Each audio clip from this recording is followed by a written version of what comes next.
মিথ্যে কথা বলে সম্পর্ক টিকিয়ে রাখা যায় না। আজ যে মিথ্যেগুলো শুনছে কাল সে সত্যিগুলো জানতে পারবে, তখন সম্পর্কটা ভাঙবে আর মানুষটাও হারিয়ে যাবে।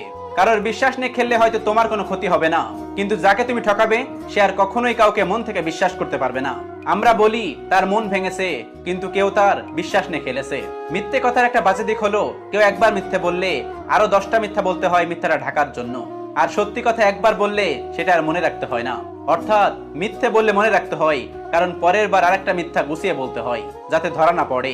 কিন্তু মজার বিষয় হচ্ছে, দিনের পর যেমন রাত হয় ঠিক তেমনি যে আজ মিথ্যেগুলো শুনছে একদিন তার সামনে সব সত্যিটা চলে আসে। তোমার ছোট্ট একটা মিথ্যা কথা অপর দিকে থাকা মানুষটার অনেক বছরের বিশ্বাসও শেষ করে দেওয়ার ক্ষমতা রাখে। যার মনে একবার ট্রাস্ট ইস্যু চলে আসে তার মনে প্রশ্ন তৈরি হয়, তার মধ্যে ওভার থিঙ্কিং করার প্রবণতা তৈরি হয়।